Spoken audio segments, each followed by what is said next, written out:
So imagine waking up tomorrow and, finding out that literally every human disease has just been cured.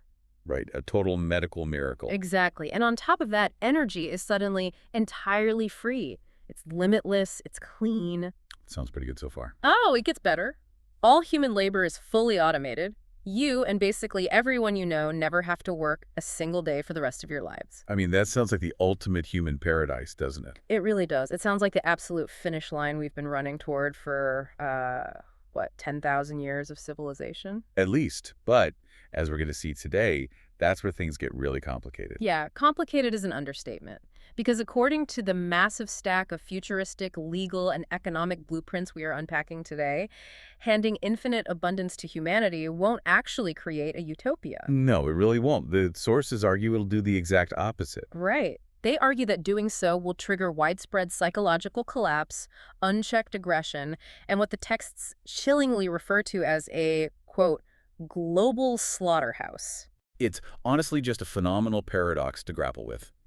The underlying premise of these materials completely inverts our usual technological optimism. Totally. I mean, we always assume more tech equals happier humans. Exactly. But we are looking at a roadmap here. A deeply controversial, highly structural set of documents that outlines a rapidly approaching epoch. And they have a very specific name for this epoch. Right? Yeah, they call it the Age of Transition. And this transition is framed not as a smooth glide into some golden age, but as a brutal, unavoidable gauntlet. A gauntlet that has a very specific, seemingly inescapable destination, which the sources call the mental singularity. Which is a heavy term. It is a super heavy term, and that is exactly our mission on this deep dive. We are going to meticulously pull apart these texts to explain both the age of transition and the mental singularity. But before we get into the actual mechanics of how this is all supposed to happen, we really need to set the stage regarding the source material itself. Yeah, because this is definitely not light reading. It's not a sci-fi novel. Far from it. These texts are highly speculative, deeply structural, and frankly, intensely dense. They really are. They synthesize completely disparate fields. We're talking international law, macroeconomics, evolutionary psychology, and hardcore futurism all mashed together. Right, you've got highly specific legal theories in here about dismantling the global nation-state system. Which centers around this thing called the World Succession Deed 1998, which we will definitely get into later. And alongside that, we have these alarming macroeconomic projections localized specifically to the early 2030s. Plus the actual blueprints for a totally new, algorithmically governed global order. A system they call an electric technocracy. Yes. And because these texts dive into concepts like, the total dissolution of sovereign borders, replacing democratic governments with AI, and fundamentally rewriting human biology, we absolutely have to issue a vital caveat here. This is crucial for everyone listening to keep in mind. Right. These documents contain politically charged, radically transformative, and hotly legally disputed ideas. Very hotly disputed. So our goal here today is to impartially report on these frameworks. We're absolutely not endorsing them. We're not taking a political side, left or right. Exactly. We are just treating this as a massive, fascinating intellectual puzzle. Our job is simply to explore the logic of the arguments laid out in the original source material. Which is really important, because the logic of these texts is entirely driven by one central, massive tension. The core question, right? Right. The overarching question the author is trying to answer is basically this. What happens when you hand God mode technology to a species that is still running Paleolithic Stone Age software? That is just the perfect way to frame it. God mode tech Stone Age software. The sources call this the anthropological dilemma. Yes, the anthropological dilemma. The entire theory rests on this argument that there is a severe, maybe even fatal structural discontinuity between human evolutionary psychology and the emerging post-scarcity systems we are building right now. Right, because think about what we're building. We are currently developing artificial superintelligence, extreme robotic automation, and molecular bioengineering. Which are all basically post-scarcity tools. Exactly. But you have to ask, who is actually holding these tools? We are. Right, we are. And to understand the severity of this mismatch, the texts insist we have to look objectively at the savannah brain. The wetware inside our skulls. Yes. The biological substrate of Homo sapiens has not undergone a fundamental operating system upgrade in roughly 42,000 years. Wow, 42,000 years. Yeah. And for tens of thousands of those years, human survival depended entirely on navigating extreme, localized resource competition. There was basically never enough of anything. Right. Never enough food, never enough shelter, security was always fleeting. Okay, let's unpack this for a second because, sitting here with our smartphones and our lattes, we tend to think of ourselves as these highly rational, enlightened beings. Of course we do. But the text uses a very specific German term to describe our actual default state. It calls it the Mentalität. Which roughly translates to Stone Age club mentality. Right, like hitting someone with a club. It means that our deepest cognitive heuristics, our instinctual mental shortcuts, are entirely tuned to ancestral ecologies. We are literally hardwired to form tribal in-groups and hostile out-groups. We obsess over dominance hierarchies. We hoard resources. Because, evolutionarily speaking, the guy who hoarded the most mammoth meat, the guy who survived the winter. Exactly. The caloric cost of thinking and the evolutionary drive to secure resources formed this perfect feedback loop. So status and survival are linked. Inextricably linked.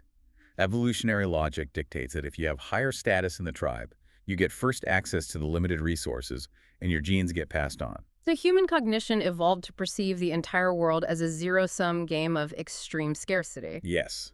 Your gain absolutely must be my loss. My security depends directly on your insecurity. Okay, so to use an analogy, we are basically prehistoric dial-up modems. That's our brain. I like that analogy, yeah. And right now, we are trying to plug that dusty old dial-up modem into a reality that is running the latest, infinitely powerful, ultra-high bandwidth quantum computing software. And the hardware simply isn't built to process a world of infinite abundance. Which is exactly where the source material takes a very dark turn regarding the promise of future technology. Right, because most conventional tech utopian narratives make a massive assumption. It is. They assume that once AI and robotics solve material scarcity, once energy is virtually free and physical labor is fully automated, humanity will just naturally relax. Right, we'll all just become philosophers and artists, painting all day in a peaceful, egalitarian paradise. Exactly.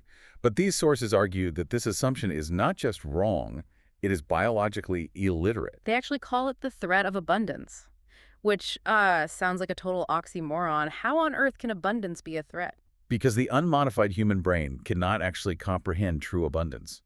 It literally lacks the neural pathways for it. Wait, really? Yes.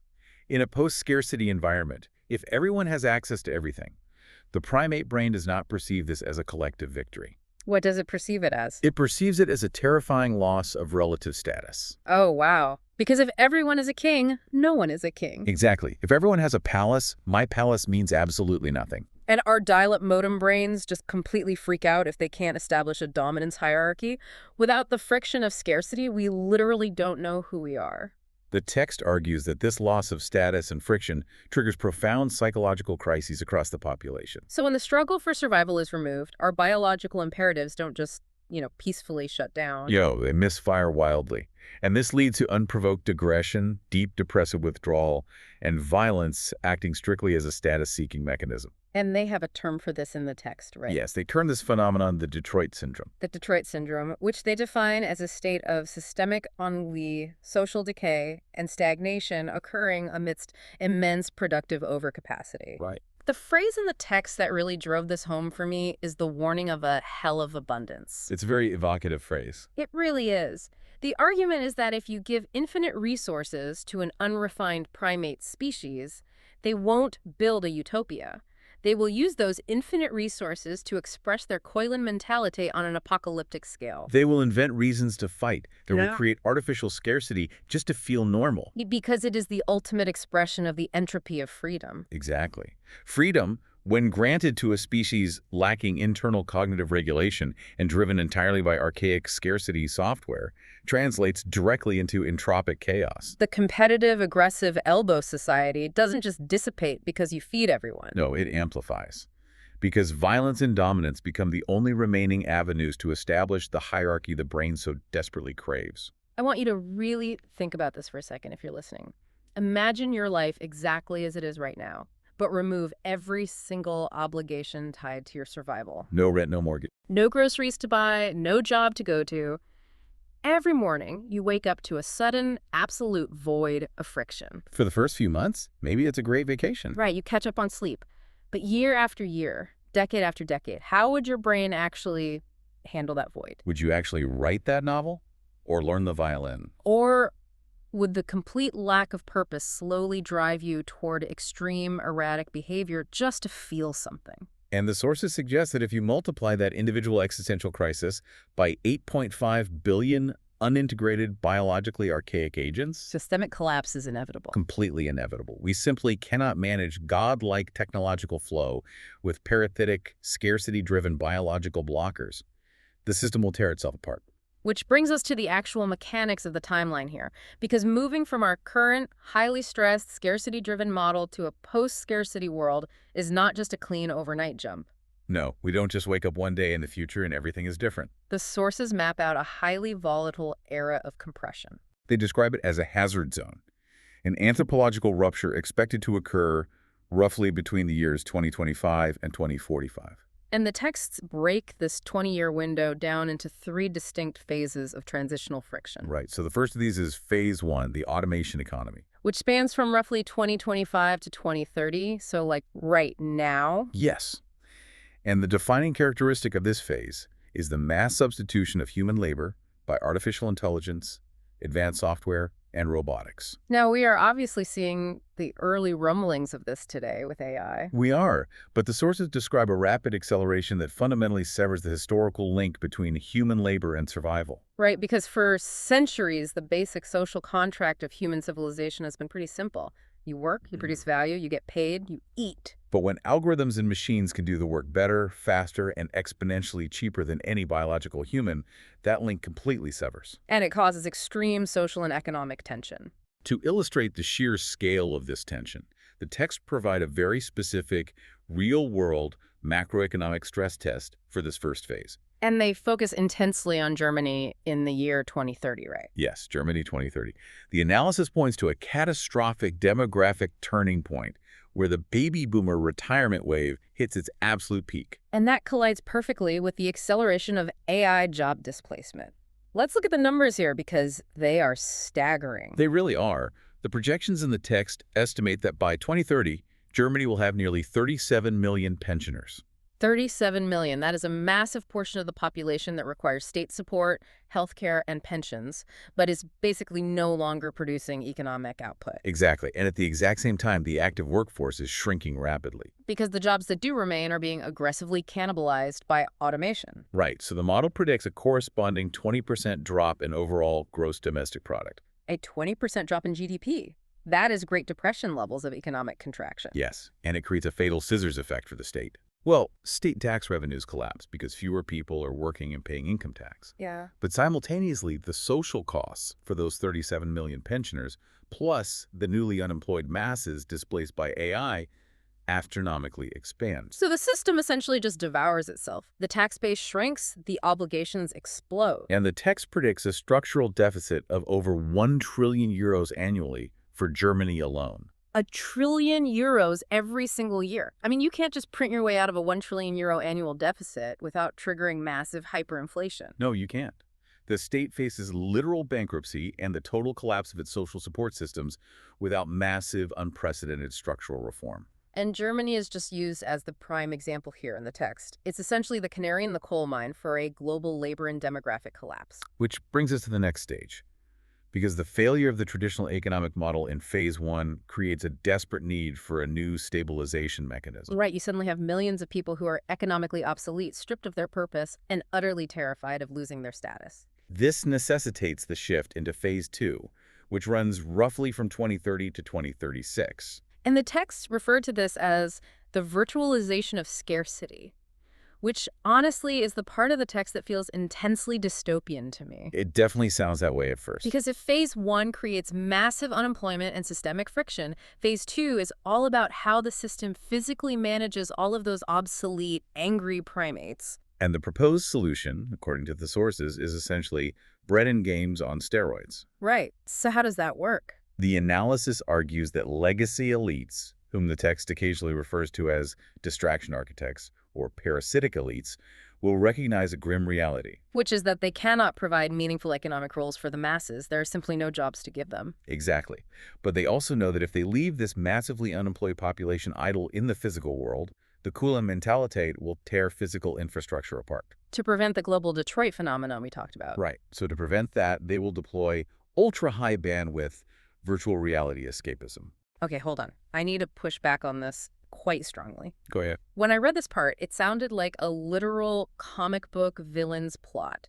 Are these sources literally arguing that governments or tech billionaires are just going to strap VR headsets onto the unemployed masses, pump them full of virtual dopamine, and keep them docile while the elites hoard the actual physical resources of the planet? I know, it sounds... Because that sounds less like a structural inevitability and more like the Matrix functioning as a deliberate evil prison. Right. I mean, if our brains are so wired for dominance and hierarchy, wouldn't these parasitic elites just use this VR pacification to permanently cement themselves as gods over the physical world? That is exactly the instinctive reaction the text anticipates you will have. But it is crucial to understand how the source neutrally frames this dynamic. Okay, how does it frame it? It doesn't frame Phase 2 as a malicious conspiracy. It frames it as a desperate, messy stabilization tactic born out of the anthropological dilemma. Meaning what, exactly? The text posits that the masses actually demand friction. They cannot voluntarily overcome their primitive nature. So they need the struggle. Yes. If you leave an obsolete, unintegrated population to its own devices in physical reality, with free resources and zero purpose, their hardwired aggression will result in literal slaughter. Okay. So the argument is that the VR escapism isn't just a prison, it's a containment mechanism for primate aggression that the primates actually want. Precisely. It is a modern Brut and Spiel bred in games. The biological brain requires the illusion of scarcity to function without self-destructing. Wow. The virtual environments provide artificial hierarchies, artificial scarcity, artificial struggles, and artificial status games. You can be a warrior, a billionaire, or a king in the virtual space. It satisfies the brain's evolutionary need for friction. Yes, thereby absorbing all that kinetic energy that would otherwise result in physical violence in the real world. Okay, so sticking with our earlier analogy, we're basically giving the dial-up modem a simulated low-stakes savanna to play in so it doesn't overheat and burn down the server room. Exactly. The physical reality becomes just a logistical substrate. It's quietly managed by AI and robotics to produce the energy and server capacity. While human consciousness is increasingly migrated into these governed, richly structured, simulated domains where they can harmlessly play out their Stone Age software. But Phase 2 is really only a temporary patch. Because you're just distracting the hardware. Right. You haven't actually fixed the underlying anthropological dilemma. You still have a biological primate in a physical body wearing a headset. So what's the permanent fix? To permanently stabilize the system, you must literally rewire the hardware. And that terrifying leap is what occurs in Phase 3. Phase 3, cognitive networking, which they project from 2036 onward. This is where the technological infrastructure finally catches up to the sociological crisis. And Phase 3 is defined by the emergence and mandatory integration of high-bandwidth brain-computer interfaces, or BCIs. The texts cite a very specific technological scaling curve here. They project reaching over 3,000 electrodes per neural implant by 2026. 2026, that's right around the corner. Yes. And that paves the way for what they call total sensory immersion a decade later. Yeah. This is no longer about putting a screen in front of your eyes. No, this is a fundamental physiological breach. We are talking about the complete dissolution of traditional boundaries between biological perception and synthetic input. With 3,000 electrodes deeply integrated into the brain's architecture, these BCI systems can bypass the optic and auditory nerves entirely. They literally don't need your eyes or your ears. No. The system feeds sensory data directly into the cerebral cortex. Which marks the definitive transition from a physical reality to a hyper-reality. Yeah. I mean, if the machine can stimulate your visual cortex perfectly, the virtual apple you hold in your hand looks, feels, and tastes indistinguishable from a physical apple. Exactly. Virtuality becomes the primary arena of human perception and meaning. It is a profound reality-shattering shift. But let's pause here and look at the bigger picture. Okay. Because if we are moving into a borderless, hyper-real technological phase governed by artificial superintelligence, managing global robotic logistics, and billions of networked human minds, Yes. you simply cannot manage that kind of infrastructure with the political systems we have today. No, you absolutely cannot. The logistical requirements of a post-scarcity, algorithmically driven planet are fundamentally incompatible with 195 fractured, competing nation-states fighting over arbitrary lines on a map. And this brings us to the most legally intricate and honestly controversial core of the transition. Yes.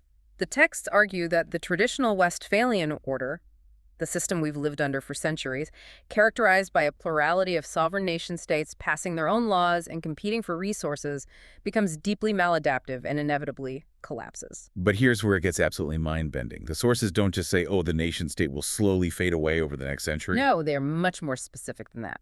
They point to a highly specific, heavily litigated mechanism that they claim has already triggered the legal collapse of global sovereignty. This is the argument surrounding the World Succession Deed 1998, known in the original German as the Kavertrag Erkenenroll 14298. Right.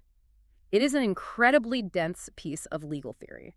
Let's break this down extremely carefully because the scale of what they are claiming is almost unbelievable. It really is. According to these sources, this mechanism was a purchase agreement, a real estate contract. Specifically, the sale of the Turenne barracks. Now, on the surface, selling an old military barracks sounds like a completely standard, boring municipal real estate transaction. It does. But the text argues it was actually a constitutive act of international law that permanently altered global sovereignty. How does a real estate deal do that? That makes no sense. Well, the argument hinges on the specific sovereign-level rights attached to that physical property under the NATO Status of Forces Agreement. The NATO SOFA. Right. The text posits that when the Turenne barracks were sold, the Deed Erkenenroll 14098 transferred not just the physical bricks, mortar, and land. It transferred the rights, too. Yes, it transferred all the associated internationally binding rights and obligations attached to that NATO node to a single private entity referred to simply as the buyer. Okay, so what exactly were those rights? Why does it matter who owns the barracks? This is where the supposed domino effect begins in the text, right? Exactly. The texts extensively cite Articles 6, 7, and 9 of the NATO SOFA. Historically, these articles were designed to allow NATO forces to operate smoothly within allied countries. So they granted the military sweeping rights to utilize the host country's civilian and military telecommunications networks, supply lines, pipelines, roads, and airspace. Basically, the military was granted backdoor access to the entire infrastructural nervous system of the host nation. Okay, but how does that go global? The legal theory presented in the source is that telecommunications and supply networks are not localized. They are globally interconnected. Right, the internet doesn't stop at the border. Exactly, because these network rights under NATO SOFA overlap and interface with global systems. Acquiring the sovereign rights of the barracks effectively transferred sweeping global network rights to the buyer. But the cascade doesn't stop at NATO, does it? No, because NATO networks plug into everything else. The texts argue that because these specific telecommunication and supply networks interface directly with United Nations peacekeeping operations agreements. And the International Telecommunication Union, the ITU, which regulates global radio and satellite orbits. Right. They argue the transfer of the barracks activated the entire underlying global treaty chain. It's framed as a critical vulnerability in the architecture of international law. Yes. By legally purchasing the node and the rights attached to that node, the texts claim the buyer effectively stepped into the shoes of the previous sovereigns. The buyer subsumed the rights within the entire global network. It's like finding a master key hidden inside a single obscure lock. By turning that one key at the Turenne barracks, the entire edifice of international borders and separate sovereignties was unlocked and legally captured. Which leads us to the conceptual heart of this whole legal theory, the juridical singularity. The juridical singularity. Let's define that. In traditional international law, treaties require plurality. You need at least two distinct sovereign states to make an agreement. France and Germany sign a treaty. The U.S. and Japan sign a treaty. But if the domino effect of the World Succession Deed 13998 is true, then all global sovereignty, all interlinked treaty networks, and all national liabilities collapsed into one single legal subject, the buyer. and if there is only one legal subject left on the board, the old system instantly ceases to exist. Because you cannot make a treaty with yourself. It's a logical impossibility. If there's only one legal entity holding the sovereign rights of the planet, the concept of mutual international treaties becomes completely obsolete. You must be replaced by self-binding rules and algorithmic administration. The texts describe this new state as a clean slate legal entity, a functional tabula rasa. The old national debts, the old territorial boundaries, the old plurality of the Westphalian system, all of it is absorbed and extinguished. All sovereignty is concentrated into this new, singular, global reality. Now, I need to jump in here and firmly remind everyone listening of our ground rules for this deep dive. Yes, absolutely. The author of these texts insists this is an unalterable legal situation. They present it as cold, hard fact. However, they also explicitly note in the material that this interpretation of the deed and the NATO SOFA is disputed in over 1,000 court cases. Right, this is not universally accepted international law. It is a highly radical, deeply contested legal theory. The mainstream legal consensus definitely does not recognize the dissolution of the nation-state via this deed. Exactly. But our goal today isn't to litigate those 1,000 court cases. Our goal is to examine the implications of the theory proposed in the sources. Right. If we accept the premise of the text just for the sake of argument, if the juridical singularity has occurred, what happens next? What happens when international law, with all its messy human diplomacy and political posturing, is fundamentally replaced by centralized algorithmic administration? That is the pivotal question of the age of transition. With the old legal system theoretically dissolved and humans facing their own biological obsolescence due to automation, the sources present humanity arriving at a critical crossroads. They frame this moment as the final intelligence test for our species. So where do we actually end up? Once the dial-up modem is fully exposed to the quantum reality, what are our options? Well, the texts outline 4 potential developmental pathways for civilization. Path A is the global ghetto. This is essentially the worst-case scenario. It represents pure social collapse, rampant technological unemployment, mass poverty, and a return to brutal physical warlordism as the state fails to manage the anthropological dilemma. Path B is hybrid chaos. This envisions a highly fragmented world where hyper-advanced, heavily fortified technology zones are surrounded by vast, deteriorating failed states. It's an unstable, permanent Cold War between the future and the past. Path C is domesticated humanity. In this scenario, society achieves stability, but through extreme algorithmic authoritarianism and surveillance capitalism. The biological impulses are violently suppressed by an omnipresent police state. It is stability achieved through pure coercion. None of those sound remotely survivable in the long term. And the texts agree, heavily criticizing A, B, and C as evolutionary dead ends. Instead, they strongly advocate for Path D as the only logically viable survival mechanism for a post-scarcity species. And they call this framework electric technocracy. Electric technocracy. Now, this is posited not as some magical utopian dream, but as the definitive engineered institutional framework required to manage the anthropological dilemma. It is a pragmatic, highly structured system designed to pacify the primate brain while maximizing the output of artificial superintelligence. Let's dig into the actual mechanics of this electric technocracy because it completely redefines how a society functions. The first fundamental pillar is universal basic income, or UBI. But we have to discard our current political understanding of UBI. Right, because in modern debates, UBI is usually argued about in terms of inflation or welfare or buying groceries.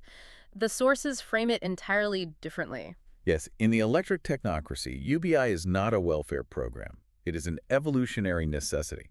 How so? It is funded by a comprehensive technology tax on machine labor.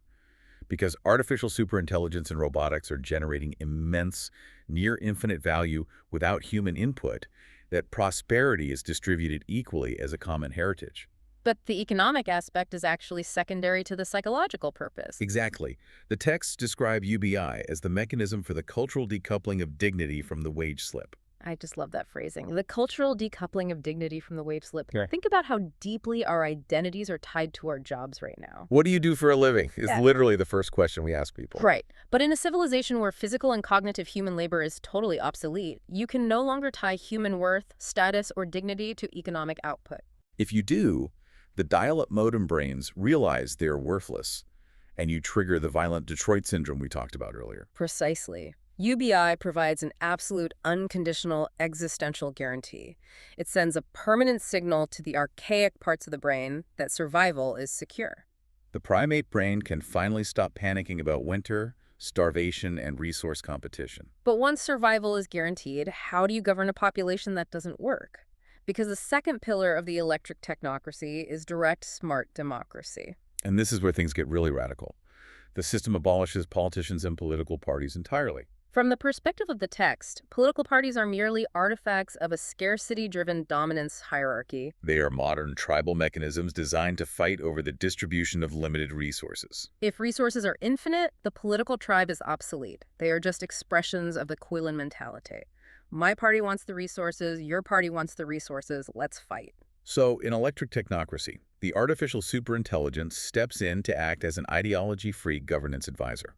The logic here is that a planetary-scale, post-scarcity logistical network is simply too complex for biological human brains to comprehend. We cannot process the millions of variables required to run a global supply chain or climate system. We just can't. Right, so the ASI processes that planetary-scale real-time data and calculates optimized, mathematically sound policy options. It strips the emotion and the ego completely out of governance. The ASI just says, based on the data, here are 3 viable paths to optimize the energy grid.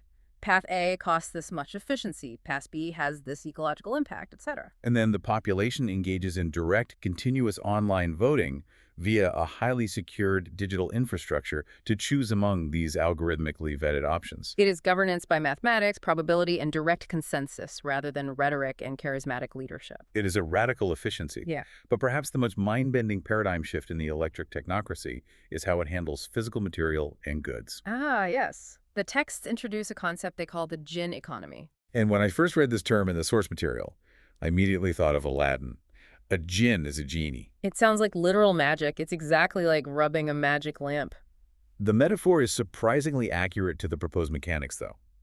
In the gene economy, the traditional massive global supply chains factories in one hemisphere, shipping containers crossing oceans, warehouses, retail stores, are entirely dismantled. Production is initiated strictly and only by the direct command of the user. But how does that actually work physically? The ASI, acting as the jinn, receives the command from a user on the network. Okay. The ASI then directs a localized grid of decentralized molecular assemblers.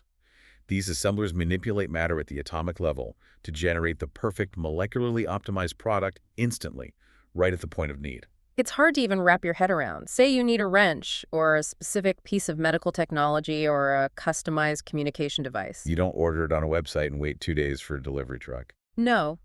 You issue the command to the network, and the localized assembler builds the object from the atomic level up, right in front of you, within minutes. And the implications of this atomic-level manufacturing lead to the ultimate end of physical ownership. Because the texts point out that in a gin economy, hoarding physical property actually becomes a logistical burden. Which completely reverses 10,000 years of human instinct. Right now, wealth is defined by what you own and store. But think about it. Why would you ever want to own, maintain, and store a bulky lawnmower in your garage for 10 years? It takes up space, it rusts, it breaks. In the gin economy, you simply summon a perfectly optimized, self-operating lawn-trimming drone the exact second you need the grass cut. And crucially, when the task is finished, you don't put the drone back in the garage. The molecular assembler breaks the drone back down into its constituent atoms. That is what the sources call the zero-waste cycle. Products return to the molecular level without significant energy loss. The atoms go back into the reservoir. There's no trash, no landfills, no hoarding. Everything is part of a fluid global participation pool. In this system, temporary use entirely replaces permanent ownership. The economy transforms from a brutal system of extraction, manufacturing, and hoarding into the silent, instant servant of the mind. It sounds incredibly liberating. It solves the material problem of scarcity entirely, but we have to return to the core tension here. The anthropological dilemma. Exactly. To survive in this electric technocracy, to actually integrate into a hyper-real, hyper-efficient, non-hierarchical society governed by ASI without losing your mind, the biological human must fundamentally, permanently change. This is really the crescendo of the texts. We've upgraded the world to quantum computing, but we still have the dial-up modem brain. So what happens to us? What happens to the biological Homo sapiens in this system? The sources have a terrifyingly specific, uncompromising answer. To exist in this new epoch, humanity must undergo the mental singularity. And we need to define this very carefully. The mental singularity is not presented as some beautiful spiritual awakening or a utopian culmination of human consciousness. Not at all. The texts define it in very cold clinical terms as a strict biotechnical compliance condition for survival. It is a mandatory transformation. If the anthropological dilemma states that our biological Krelin mentalitate is incompatible with abundance, then the only logical solution is to eradicate the biological impulses. To override the maladaptive, violent, status-seeking evolutionary heritage, humanity must intentionally and permanently integrate with brain-computer interfaces, combined with genetic DNA stabilization. According to the timeline in the sources, around the year 2045, individuals will begin to actively seek out what is termed cognitive synchronicity. As the complexity of the world vastly outpaces biological comprehension, the isolated meat-based biological brain hits a hard processing plateau. To understand the world, to interact with the ASI, humans will start permanently networking their minds together via those 3,000 electrode BCI implants we talked about. The text refers to this new hybridized entity as the network human, or Homo nexus. Homo nexus. Through BCI, the biological isolation of the individual's skull is completely overcome. Humans form massive distributed cognitive clusters, thinking, feeling, and problem-solving as a collective organism rather than as isolated individuals. But the price of this cognitive stability is massive. It is an unfathomable philosophical and existential cost. The texts bluntly state that the old human, the biological creature driven by individual desires, dissolves. The very concept of the individual with a free will is replaced. You are no longer a solitary agent. You are a hybridized, integrated node in a global ASI-managed network. Furthermore, physical presence itself is completely decoupled from biology. Once consciousness is digitized and networked, the text describes the use of quantum entanglement surrogates. Meaning your physical biological body doesn't even need to be in the same hemisphere as your consciousness. Your mind, securely connected to the global network, can instantly inhabit and control robotic shells or avatars anywhere on the planet or even in orbit. Your physical body becomes just another piece of hardware, while your true self exists in the hyper-reality of the network. If we zoom out and connect this to the broader thesis of the source material, the texts frame this entire transition, from the VR pacification to the BCI integration, as a necessary process of self-domestication. Divine domestication, they call it. Yes. They argue that this is the only mathematical way to escape the entropy and violence of our evolutionary past. If we remain wild biological primates, the power of our technology will destroy us. We have to domesticate our own species, engineering ourselves out of our archaic software to attain genuine, sustainable, juridical adulthood as a civilization. It is the ultimate irreversible shedding of the old human skin. Okay, we have covered a massive, conceptually heavy amount of ground today on this deep dive. Let's briefly trace the path we just walked. It's been quite a journey. We started with the anthropological dilemma, the realization that our ancient, scarcity-wired dial-up brains are fundamentally incompatible with post-scarcity quantum abundance, leading to the threat of the Detroit syndrome and a global slaughterhouse. From there, we walked through the volatile era of compression, the economic collapse triggered by the automation economy in the 2020s. The desperate pacification of the obsolete masses via virtual reality bread and games in the 2030s. And the ultimate rise of cognitive BCI networking. We took a deep dive into the juridical singularity, the controversial, highly contested legal theory that the Westphalian system of sovereign nations has already been legally absorbed into a single, clean slate global entity via the cascading treaty effects of the World Succession Deed 1.1098. And we examined the proposed solution for survival, electric technocracy, a highly structured world utilizing universal basic income to decouple human dignity from labor. ASI governance to replace tribal politics, the molecular magic of the ginning economy to eliminate physical waste and ownership. And finally, the mandatory transformation into the networked Homo nexus. The scale of this theory challenges the very definition of what it means to be human, and it asks a terrifying question about what we are willing to sacrifice for ultimate peace, stability, and abundance. So what does this all mean for you? It's a lot to process. It really is.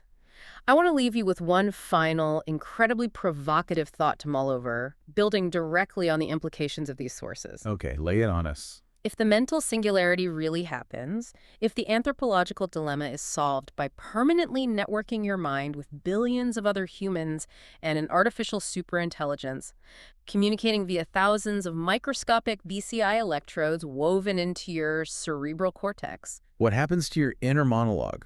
Exactly. It is a profoundly unsettling question to consider. It really is. In a world where your consciousness is just a shared node in a massive cognitive cluster and your physical body can be swapped out for a quantum entanglement surrogate shell, does the concept of a secret thought simply cease to exist? Does the very idea of alone time become a biological impossibility? If there is no longer a physical or digital boundary between you, the superintelligence, and the rest of humanity, is your mind still truly your own? We are talking about permanently hardwiring the dial-up modem into the planetary mainframe, where it can never, ever be unplugged. God mode technology running on a species that used to hide in caves from the lightning. Something to think about the next time you are able to enjoy a quiet moment entirely to yourself.